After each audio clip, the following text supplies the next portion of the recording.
Good morning everyone. Hindi ज्ञान bye Sunita channel में आपका स्वागत है।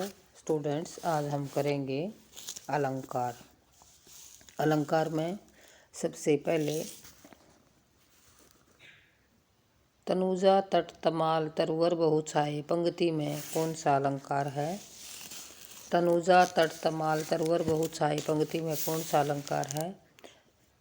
देखिए स्टूडेंट्स, तय तय तय तय तय की आवृत्ति के कारण इसमें अनुप्रास अलंकार है। तनुजा का तय, तट का तय, तमाल का तय और तरवर का तय, तो इसमें अनुप्रास अलंकार होगा क्योंकि इसमें वर्णों की आवृत्ति है। उसके बाद अगला है कनक कनकते सोगुनी, कनक कनकते सोगुनी मादकता अधिकाई। वा खाए बोराए नर या पाए बोराए पंक्ति में कनक कनक शब्द की आवृत्ति आई है, दो बार आया है और हर बार इसका अर्थ अलग निकलता है। तो इसमें बेटा यमक अलंकार होगा ख, यमक अलंकार इसके अंदर होगा। अगला है तीन बेर खाती थी, तीन बेर खाती थी, तीन बेर खाती थी, वे तीन बेर खाती थी पंक्ति में कौन सा अलंकार है? तो आपने देखना है, अनुप्रास तो इसमें है नहीं, न इसमें उपमा है, तो इसमें जो है तीन बेर खाती थी, वे तीन बेर खाती थी पंक्ति में यमक अलंकार है। यमक अलंकार है क्योंकि तीन बेर खाती थी, तीन बेर खाती थी, बेर बेर शब्द जो है दोनों बार अलग अलग अर्थ दे रहा है, तो यहाँ पर यमक अलंकार होगा, यहाँ पर यमक अलंकार होगा। प्रश्न नंबर 4 देखिए, मुदित महीपति मंदिर आए, मुदित महीपति मंदिर आए पंक्ति में कौन सा अलंकार है? मैं की आवृत्ति है स्टूडेंट, इसमें मैं की आवृत्ति के कारण मुदित महीपति मंदिर आए पंक्ति में मैं की आवृत्ति के कारण इसमें अनुप्रास अलंकार है, अनुप्रास अलंकार है। आगे पानी गए न उबरे मोती मानुष सोन, पानी गए न उबरे मोती मानुष सोन पंक्ति में अलंकार देखिए तो कौन सा है? पानी जो शब्द है इसके अलग अलग अर्थ निकल रहे हैं। पानी जो शब्द है उसका अर्थ मोती के लिए अलग प्रयुक्त होगा, मानुष के लिए अलग और सोने के लिए अलग। जैसे पानी जो है, पानी के बगैर चमक नहीं आती मोती में। मनुष्य जो है, मनुष्य मानुष के यहाँ पर इसका वर्णन किया गया इज्जत के लिए कि मनुष्य के समाज में अगर इज्जत नहीं है, पानी नहीं है, तो उसका कोई भी जो है अस्तित्व नहीं है। और अब पानी का अगर चूने में पानी न डाला जाए तो वहाँ भी सफ़ेदी नहीं आती, तो यहाँ भी इसका अलग अर्थ जो है प्रयुक्त हुआ है। तो यहाँ पर यह इसके एक शब्द के साथ अनेक अर्थ चिपके हुए हैं, तो ये यहाँ पर सलेश अलंकार होगा। सलेश का शाब्दिक अर्थ भी है चिपकना।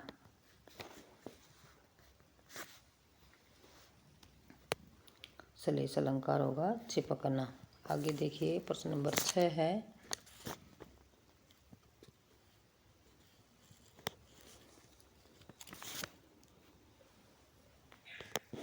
प्रश्न नंबर 6 में देखिए निम्न में कौन सा शब्द अलंकार नहीं है? प्रश्न नंबर 6 देखिए, निम्न में कौन सा शब्द अलंकार नहीं है? जहाँ शब्दों के कारण जहाँ सौंदर्य में वृद्धि होती है वह शब्द अलंकार होता है।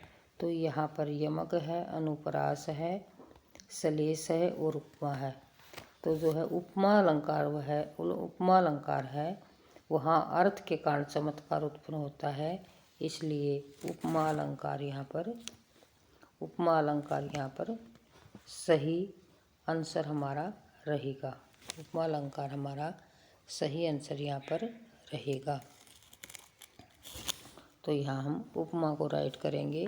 अगला देखिए, काव्य काव्य की शोभा बढ़ाने वाला तत्व क्या कहलाता है? काव्य की शोभा बढ़ाने वाला तत्व क्या कहलाता है? काव्य की शोभा बढ़ाने वाला तत्व अलंकार, रस, काव्य गुण, शब्द शक्ति। तो काव्य की शोभा बढ़ाने वाला तत्व अलंकार कहलाता है। काव्य की शोभा बढ़ाने वाला तत्व अलंकार कहलाता है। अगला देखिए किस अलंकार में उपमेय या उपमान का अभेद होता है? किस अलंकार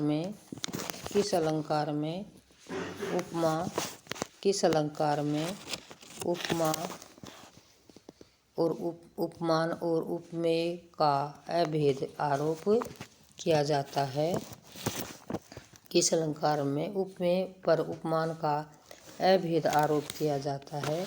तो वह रूपक अलंकार होगा। जहाँ उपमेय में और उपमान में जिसकी उपमा दे रही है और जिसके साथ उसकी तुलना की जा रही है, उनमें दोनों में भी कोई भेद ना हो, वहाँ पर रूपक अलंकार होता है। अगला देखिएगा किस अलंकार में उपमेय में उपमान की संभावना पाई जाती है? किस अलंकार में उपमेय में उपमान की संभावना पाई जाती है? तो वह जो है रूपक नहीं होगा भाई, अनुप्रास नहीं होगा, उपमा नहीं होगा, तो वह उत्प्रेक्षा अलंकार होगा। अगला देखिएगा तू मोहन के उर्वशी हवे उर्वशी समान। तू मोहन के उर्वशी हवे उर्वशी समान पंक्ति में कौन सा अलंकार है? तू मोहन के उर्वशी तू मोहन की उर्वशी हवे उर्वशी समान। उर्वशी और उर्वशी दोनों में जो है अलग अलग ये आया है, इसके अंदर अलग अलग अर्थ निकल रहा है दोनों बार इसका। तो यहाँ पर जो है ये यमक अलंकार होगा। यहाँ पर जो है इसका यमक अलंकार होगा यमक अलंकार। उससे आगे देखिए प्रश्न नंबर 11 अलंकार शब्द किन शब्दों से मिलकर बना है? अलंकार शब्द किन शब्दों से मिलकर बना है? तो अलंकार शब्द अलम जमा में कार 2 शब्दों से मिलकर बना है। अलम का अर्थ होता है सुंदर और कार का अर्थ होता है करने वाला। अलंकार शब्द का शाब्दिक अर्थ क्या होता है? तो अलंकार शब्द का शाब्दिक अर्थ होता है सुंदर करने वाला। अलंकार के मुख्य रूप से कितने भेद होते हैं? अलंकार के मुख्य रूप से 2 भेद होते हैं, शब्द अलंकार और अर्थ अलंकार। उससे आगे शब्द अलंकार के मुख्य रूप से कितने भेद होते हैं? शब्द अलंकार के मुख्य रूप से कितने भेद होते हैं? शब्द अलंकार के मुख्य रूप से 3 भेद होते हैं, अनुप्रास, यमक और श्लेष। और अर्थ अलंकार किसे कहते हैं? जहाँ अर्थ के कारण चमत्कार उत्पन्न हो, वहाँ पर अर्थ अलंकार होता है। अनुप्रास शब्द का अर्थ क्या होता है? किसी वस्तु को अनुक्रम में रखना अनुप्रास शब्द का अर्थ होता है। और अनुप्रास अलंकार किसे कहते हैं? जहाँ काव्य के अंदर किसी वर्ण की बार बार आवृत्ति हो, वहाँ पर अनुप्रास अलंकार होता है। अनुप्रास अलंकार का एक उदाहरण बताइए।